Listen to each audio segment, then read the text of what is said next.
হিজাব হোক বা ওয়েস্টার্ন পোশাক, কোনোটি যেন কটূক্তির হাত থেকে রক্ষা করতে পারছে না বাংলাদেশি নারীদের।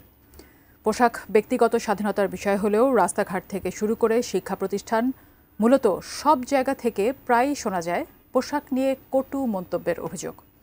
সম্প্রতি এমনই এক ঘটনার ভিডিও ভাইরাল হয়েছে সামাজিক যোগাযোগ মাধ্যমেও। ঘটনাটি নিয়ে বিস্তারিত শিহাব ইসলামের ডেস্ক রিপোর্টে।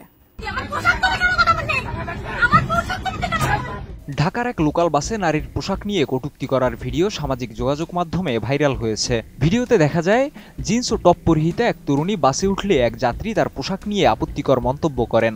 এতে ক্ষুব্ধ হয়ে ওই তরুণী কটূক্তিকারীর মুখোমুখি হন এবং প্রতিবাদ করেন। ভিডিওতে দেখা যায় সামনে বাম পাশের সিটে বসা টুপি পরা এক ব্যক্তি তরুণীর পোশাক নিয়ে মন্তব্য করেন। তরুণী এগিয়ে গিয়ে প্রতিবাদ জানালে পরিস্থিতি উত্তপ্ত হয়ে ওঠে। এক পর্যায়ে ওই ব্যক্তি তরুণীকে চড় মারেন, আর সঙ্গে সঙ্গে তরুণীও পা থেকে জুতা খুলে তাকে মারতে শুরু করেন।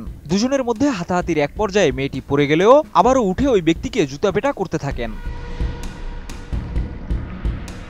ঘটনাটি কবে বা কোথায় ঘটেছে তা এখনও নিশ্চিত হওয়া যায়নি। তবে ভিডিওটি সামাজিক যোগাযোগ মাধ্যমে ছড়িয়ে পড়ার পর নেটিজনদের মধ্যে শুরু হয়েছে তুমুল আলোচনা। কেউ কেউ তরুণীর প্রতিবাদী অবস্থানকে স্বাগত জানাচ্ছেন, আবার কেউ ঘটনার নিন্দা জানাচ্ছেন।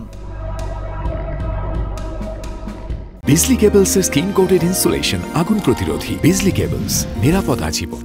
এরই মধ্যে পোশাক ও ব্যক্তিগত স্বাধীনতা নিয়ে বিতর্কের আরেকটি ঘটনাও ঘটেছে রাজশাহী বিশ্ববিদ্যালয়ে। রাজশাহী বিশ্ববিদ্যালয়ের গণযোগাযোগ ও সাংবাদিকতা বিভাগের অধ্যাপক আব্দুল্লাহ আল মামুনের এক ফেসবুক পোস্টকে ঘিরে ক্যাম্পাসে উত্তেজনা ছড়িয়ে পড়ে। সোমবার রাতে হিজাব পরিহিতা ছাত্রীদের ছবি পোস্ট করে আপত্তিকর মন্তব্য করায় ক্ষোভে ফেটে পড়েন শিক্ষার্থীরা।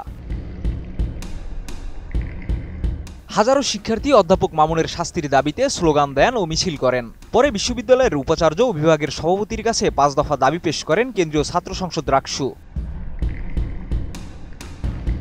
ওই বিতর্কিত পোস্টে অধ্যাপক মামুন লিখেছিলেন, এই ব্যক্তিগত স্বাধীনতা আমি এন্ডোর্স করছি। কাল আমি এরকম ব্যক্তিগত স্বাধীনতা পরে ও হাতে নিয়ে ক্লাসে যাব, পরব 2 কোয়ার্টার, হাতে থাকবে মদের বোতল। মদ তো ড্রাগ না, মদের লাইসেন্সও আছে আমার। পোস্টটি মুহূর্তের মধ্যেই ভাইরাল হলে তিনি তা মুছে ফেলেন এবং দাবি করেন এটি কটূক্তি নয়, বরং চিন্তার খোরাক হিসেবে লেখা হয়েছিল। পোশাক ও ব্যক্তিগত স্বাধীনতা নিয়ে সমাজে এমন বিতর্ক নতুন নয়। তবে ঢাকার লোকাল বাস থেকে রাজশাহী বিশ্ববিদ্যালয়ে দুটি ভিন্ন প্রেক্ষাপটে হলেও মূল প্রশ্ন একই। একজন নারী বা নাগরিক কি স্বাধীনভাবে নিজের পোশাক বা চিন্তা বেছে নিতে পারেন না? আর সমাজও কি প্রস্তুত না সেই স্বাধীনতাকে মেনে নিতে? শিহাব ইসলাম, ATN নিউজ।